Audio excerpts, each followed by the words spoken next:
Within the hushed confines of a private ward at Stanford Medical Center, Elon Musk finds himself encircled by the soft hum of monitors, a rare state imposed upon him, utter stillness.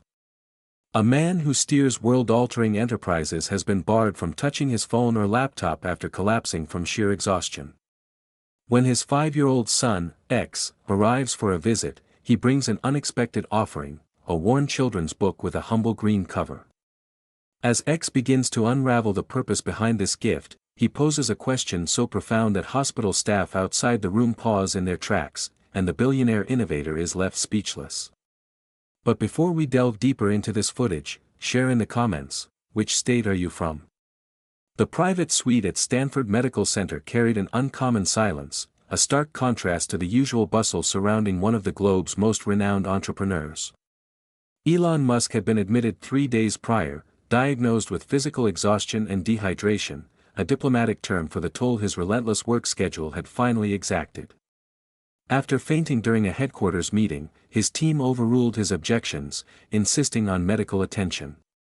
The room, spacious by hospital standards, featured soft beige walls and wide windows framing the manicured grounds below. Medical devices murmured quietly beside the bed, tracking vital signs and delivering fluids via an IV drip. A small sofa lined one wall, a side table holding an untouched pitcher of water and a stack of unread magazines. His hospitalization remained a closely guarded secret, known only to key staff and a handful of executives, marking a temporary retreat for the mastermind behind several groundbreaking firms. Doctors prescribed what Elon rarely heeded: complete rest, no phones, no laptops, no meetings, and minimal visitors. For someone accustomed to 16-18-hour workdays, steering industries that reshaped the world, this enforced idleness rivaled the discomfort of the physical ailments that landed him here. Elon forged his career and reputation by pushing boundaries, including the limits of human endurance, but this time, his body demanded a halt. That day, sunlight streamed through the large window, illuminating the sterile space. Elon sat propped in bed, appearing unusually vulnerable in a hospital gown, his typically intense demeanor softened by fatigue. Doctors were unequivocal: without significant lifestyle changes, the next episode could be far graver. Dr. Patel, his attending physician, was blunt during the morning rounds. "Mr. Musk, I recognize the weight of your work, but your current pace is unsustainable. Your body is sending clear warnings: rest is non-negotiable. Next time, it might not be mere exhaustion, it could be a heart attack or stroke." Elon nodded, but his mind already raced toward pending deadlines and decisions awaiting his return. Tesla faced production hurdles, SpaceX prepared for a critical launch, and countless other demands loomed across his ventures. The world didn't pause because he was sidelined. That morning, he was granted 30 minutes with his phone to address urgent matters, but it was soon confiscated, leaving him alone with his thoughts and occasional visits from staff checking vitals and administering medication. A nurse entered, her kind eyes and efficient manner suggesting decades of experience. Around 50, she offered a gentle smile. "Mr. Musk, your son is here to see you." Elon's face brightened instantly, fatigue momentarily lifting. Amid a life of meetings, deals, and world-changing innovations, his children anchored him to what truly mattered. "Please, let him in," he said. The nurse nodded, leaving the door ajar. Moments later, 8-year-old X Musk stepped inside, tall for his age, his features a blend of concern and curiosity mirroring his father. His mother followed, offering Elon a polite nod before turning to their son. "I'll be in the waiting area," she said, squeezing X's shoulder reassuringly. "Take your time." Though their romantic ties had ended years ago, they maintained a respectful co-parenting bond, united by love for their son despite diverging paths. Today, Elon detected worry in her eyes, not just for X, but for his own well-being. Alone with his father, X approached the bed with cautious steps. Despite Elon's efforts to appear normal, the clinical setting and the sight of his seemingly invincible dad tethered to a bed unsettled the boy. X wore neatly pressed khaki pants and a blue button-up shirty school shirt, his dark hair slightly tousled, a backpack slung over one shoulder. Thoughtful and observant, X possessed an intellect that sometimes made others forget he was still a child. "Hi, Dad," he said softly, glancing at the 4 and monitors. "Will you be okay?" The question was simple, laden with the anxiety children often mask. X's eyes shifted from the equipment to his father's face, seeking reassurance. Elon extended a hand, which X took. "I'm fine, buddy. Just need some rest." "That's all," he said, forcing a smile to ease his son's worry. "Doctors say I'll be good as new soon." X studied his father's face with a piercing gaze, inheriting the analytical intensity that served Elon professionally but complicated his personal life. "Mom says you work too much," X remarked, his voice tinged with accusation blended with concern. "Well, there's a lot to do," Elon replied, defaulting to his usual defense of his work habits. "Important things that can't wait." It was the same justification he'd offered countless times, to family worried about his health, friends who rarely saw him, journalists questioning his grueling schedule. Always there were deadlines to meet, problems to solve, innovations to market. Global challenges wouldn't resolve themselves while he rested. X carefully climbed onto the bed's edge, mindful of the equipment, settling near his father's feet, his thoughtful expression unchanged. "Like what?" "Solving problems, creating new things, ensuring our companies thrive," Elon recited automatically, the same rationale he'd repeated to shareholders and reporters. Realizing he was addressing his 8-year-old as he would executives, Elon paused, struck by how seldom he tailored his words for his son. X fell silent, processing this with an uncommon depth for his age. Then, resolute, he reached into his backpack and pulled out a weathered copy of Shel Silverstein's The Giving Tree. The slim volume, with its plain green cover featuring a silhouetted tree and boy, had frayed edges hinting at frequent readings. X held it tenderly, as if it held something precious. "My teacher read us this story yesterday," he said, his voice gaining confidence. "I asked if I could borrow it to show you."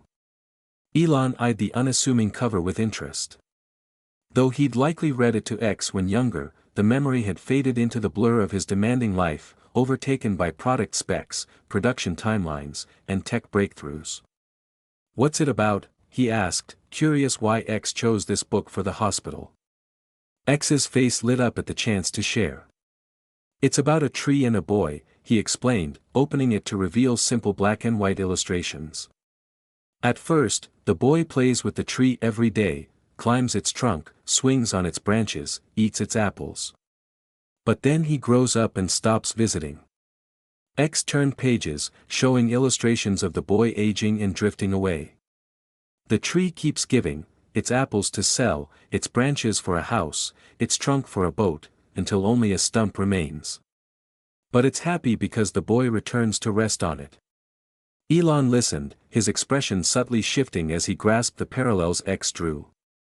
The tale of a being giving all until nothing remained left, no doubt why his son linked this children's book to his current state. X closed the book and met his father's eyes. His next words came slowly, deliberately, as if rehearsed. "Are you going to keep giving until there's nothing left?" The question hung between them, simple yet profound. Elon felt a lump in his throat, his carefully crafted work justifications crumbling before his son's raw concern. A nurse entered to check the 4 but, hearing X's question, paused and quietly withdrew, sensing a moment deserving privacy. "I'm not going anywhere," Elon finally said, his voice unusually gentle. "But you could," X persisted. "Mom says everyone has limits, even you. And when people ignore them, sometimes they break." His tone held no blame, only the unfiltered worry of a child needing his father healthy, present, and fully engaged, not just physically, but wholly. Elon fell silent, stunned by his son's blunt address of his mortality. He'd faced questions from shareholders, journalists, and critics about his punishing schedule, but X's concern pierced every defense. In the sterile ward, with its beeping monitors and antiseptic scent, the reality of his situation hit harder than doctors' warnings. It wasn't just physical exhaustion or a need for better habits, it was about what and whom he might lose if he persisted. I keep thinking about the piano, X continued when his father didn't respond. Remember? Elon nodded, the memory surfacing clearly. He'd learned piano as a child and, though rarely playing, spent one memorable evening teaching X simple tunes, their hands side by side on the keys. It was Christmas Eve, a rare night Elon set work aside. They sat at the grand piano in the living room, Elon patiently guiding X's small fingers to ivory keys.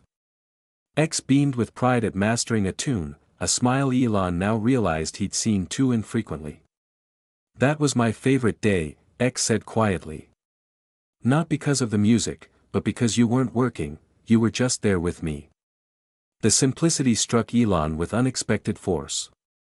His son didn't crave lavish gifts or grand experiences, he wanted his father's undivided presence, free from phone glances or half-listened calls. Something shifted in Elon's expression, signaling a revelation that seemed to reshape his demeanor. The entrepreneur, who built his life on expanding limits, overcoming impossibilities, and operating at human capacity's edge, faced a challenge he hadn't fully recognized, being there for those who loved him most. Those late factory nights, weekends fixing production issues, vacations cut short by urgent calls, all once deemed necessary sacrifices for world change, looked different through his son's eyes, irrecoverable moments of connection. You know, X went on, his young voice growing firm as he held his father's full attention. Mom says sometimes the most important thing isn't what you build, but who you build it with. The wisdom, whether from X's mother or reinterpreted through a child's lens, struck at what Elon lacked. Obsessed with creating companies, products, and technologies shaping humanity's future, he'd sometimes neglected the relationships giving that future meaning. Outside, hospital staff gathered quietly, drawn by the unusual exchange in room 317. A young resident paused mid-round with a chart, 2 nurses lingered near medication trays they'd already organized, and a janitor forgot his wet floor, all captivated by the wisdom flowing from an 8-year-old to a global titan. No one admitted to eavesdropping, but the child's insight addressing one of the world's most powerful figures created a moment too compelling to ignore. In a place where life and death decisions were routine, this reminder of what truly mattered resonated deeply. Inside, Elon brushed a strand of hair from X's forehead, a tender gesture at odds with his public persona. "When did you get so wise?" he asked, his voice rough with emotion. X shrugged, a casual yet profound gesture. "I listen a lot. People think I don't pay attention, but I do." Elon nodded, recognizing his own trait, observing keenly while others underestimated him. His career often surprised people with how much he noticed and retained, what others dismissed proved key to solving problems or making decisions. His son, it seemed, shared this gift. "Sorry if I made you worry," Elon said finally. "Dads shouldn't do that." The apology was plain but sincere, unlike the polished statements his PR team might craft post-controversy, a raw acknowledgement of failing as the father X needed. "It's okay," X replied with the generous forgiveness children often offer. "I just want more piano lessons, more bike rides in the park, more regular dad stuff." He paused, then added with childhood's brutal honesty, "The tree gave until nothing was left. I don't want you to be just a stump, Dad." The stark simplicity echoed in the quiet room. For a man accustomed to global thinking, this reminder of a universe within his bond with his son was humbling. Elon dedicated his life to humanity's long-term survival, advancing military tech, sustainable energy, and AI for human benefit, noble goals aiding billions. Yet here, in this ward, he was reminded that his impact on one small boy might ultimately be his greatest legacy. In the hallway, a senior physician paused, wiping tears. Dr. Sarah Chen, with 30 years of practice and countless patients healed, caught a nurse's eye, who nodded in understanding. "This reminds me why we do this," the nurse whispered.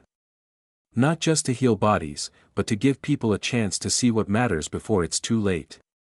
Without further words, the group dispersed, each carrying the memory of a conversation reminding them of life's ultimate priorities. Some went home that evening to call long unspoken family or schedule delayed meetings.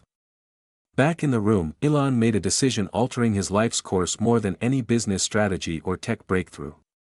"I need your help with something important," he told X solemnly. "What?" X asked, leaning forward, honored by his father's request. "I need you to help me remember what matters, to remind me when I work too much. Can you do that?" X considered this duty thoughtfully. It wasn't a casual ask, his father entrusted him with a real role in driving change. He straightened slightly, aware of the trust. "I can. I'll make you a special calendar with set dad times, alarms, and all that."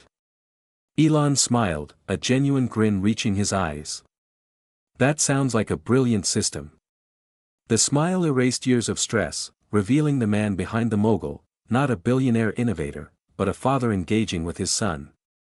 For a moment, the words machines faded, leaving just them, planning a future with more meaningful moments. The next hour, father and son collaborated, crafting what they dubbed a balanced life protocol. X offered practical ideas from his schedule and needs, while Elon approached it with the analytical rigor of an engineering task. "We need clear success metrics," Elon explained, using corporate lingo. "How will we know it's working?" X pondered seriously. "Maybe a happiness counter. At week's end, we both rate how happy we felt from our time together." Elon nodded approvingly. "Great. Subjective feedback matters, but we should also track objective data, like hours spent together versus planned." They devised a scoring system for activities, a monitoring mechanism for balanced engagement across categories, and contingency plans. The final document resembled a complex project management system more than a typical family schedule, suiting their analytical minds. "What about consequences?" X asked, showing his grasp of effective systems. "What if you miss our time for work?" Elon paused. "That's key. Without consequences, any system fails. If I miss our planned time without a valid reason, you can pick an activity for the next weekend. No limits." X's eyes widened at the possibilities. "Even if I want to go to Disneyland?" "Even Disneyland," Elon confirmed, recognizing meaningful change demanded true commitment. "But I'll try hard not to waste our time. I promise." When X's mother returned an hour later, she found them hunched over a notebook, drafting a meticulously planned, balanced life schedule, with slots for piano lessons, weekend bike rides, and joint dinners. She paused at the door, observing with quiet surprise. Despite their differences, she never doubted Elon's love for their son or his capacity to prioritize family over world-changing ambitions. Today, something felt different. Raising an eyebrow, she met Elon's gaze as he looked up. "X reminded me of some critical flaws in my current operating system," he explained. "We're implementing necessary updates."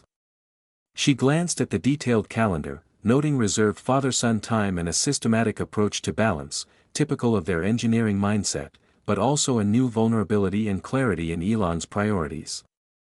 "Good," she said simply. "Right on time." The following weeks brought noticeable shifts in Elon's work-family balance. Post-discharge. He returned to his companies with a revised schedule, initially alarming his executives. Known for sleeping on factory floors during crises and working round the clock, he now enforced strict off-limits days and times. "These blocks are non-negotiable," he told his assistants and managers. "Unless it's a life-or-death emergency, I'm unavailable then." The transition wasn't seamless.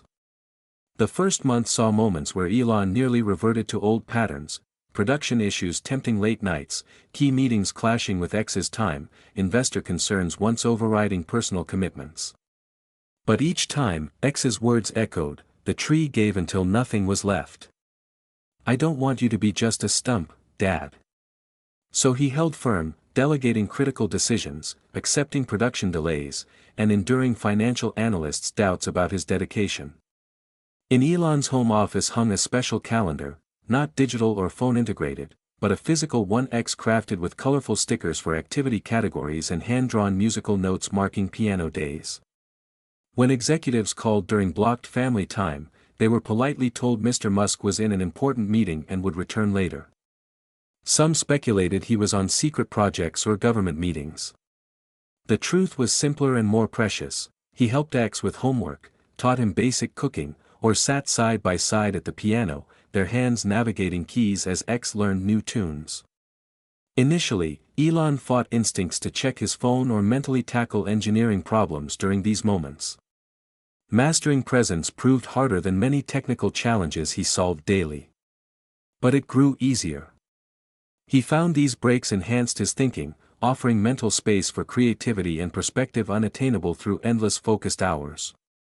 3 months later, a perceptive journalist noted an intriguing shift in Elon Musk's routine.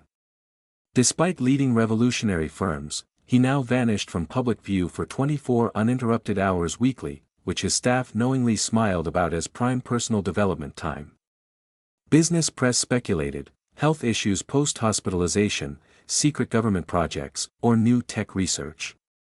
The truth stayed private, a sacred boundary Elon fiercely protected. These were his hours with X and other children, moments rivaling new product launches or breakthroughs in importance. When pressed in an interview, Elon's usual technical responses gave way to unexpected simplicity. "I have a key advisor helping me keep perspective," he explained. "He teaches me that sometimes the most revolutionary act isn't creating the next breakthrough, but being present with those who matter most." The interviewer pushed for details, but Elon smiled, adding, "Some treasures can't be made or bought. They're found only in moments of true presence." The cryptic reply fueled more speculation, but those closest knew exactly what he meant. Of all their balanced life schedule activities, weekly piano lessons became especially cherished. Every Thursday evening, Elon returned home early, swapped work clothes for comfort, and joined X at the living room piano. They started with simple tunes, X's small fingers carefully picking notes as Elon gently guided. Weeks later, they tackled complex pieces, sometimes playing duets filling the house with music. "You're getting really good," Elon remarked one evening as X mastered a challenging piece he'd practiced all week. "That's because you're a great teacher," X replied. "And because you're really here to teach me." His words held no blame, only gratitude for the shift he noticed. Elon's phone silenced during their time, no work emergencies interrupting. "You know," Elon said thoughtfully, "I think I'm learning from you as much as you are from me." X looked intrigued. "What are you learning?" "I'm learning success isn't just what you achieve or build. It's measured by the lives you touch and the people you love." He rested a hand on X's shoulder. "And I'm learning the greatest innovation might be finding the courage to be fully present in moments that matter most." In the Musk household, a child's calendar hung prominently on the kitchen wall, its bright colors and careful markings a testament to the deepest lesson. For one of the world's most dedicated innovators, the most extraordinary act became being simply, fully a father, crafting memories outlasting any corporation, technology, or wealth. 6 months post-hospitalization, Elon sat with Dr. Patel during a follow-up. His vitals had improved significantly, blood pressure normalized, stress hormones lowered, exhaustion signs gone. "Whatever changes you've made, they're working," Dr. Ford, Patel noted, reviewing test results. "I'll admit, I doubted someone with your energy and responsibilities could shift so much." Elon nodded thoughtfully. "I had a good advisor." "Your doctor?" "My son," Elon replied. "He showed me a book about a tree that gave until only a stump remained." Dr. Patel's expression softened with understanding. "Children see what truly matters, don't they?" "Funny," Elon mused. "I spend days dreaming of humanity's next tech revolution, space exploration, transport transformation. Yet I missed the most immediate link to the future, sitting across from me at breakfast." Sometimes the greatest innovation isn't the next world-changing product, but finding courage to close the laptop, silence the phone, and heed a child's wisdom. This concludes our narrative journey. I trust you found this gripping saga of intrigue, cutting-edge innovation, and astonishing discoveries captivating. From where are you tuning in today? I'm curious to learn which corner of the globe this tale has touched. If this escapade held your interest, Please give this video a thumbs up and consider subscribing to the channel for a steady stream of compelling, mind-expanding stories just like this one. Fresh material is posted frequently, ensuring you're always in the loop for the newest spellbinding adventures. Be sure to pass this video along to your loved ones and friends. It's a great way to share positivity and insight while expanding our circle of story enthusiasts. Your encouragement is invaluable. Thank you for joining me, and I look forward to welcoming you back for the next tale.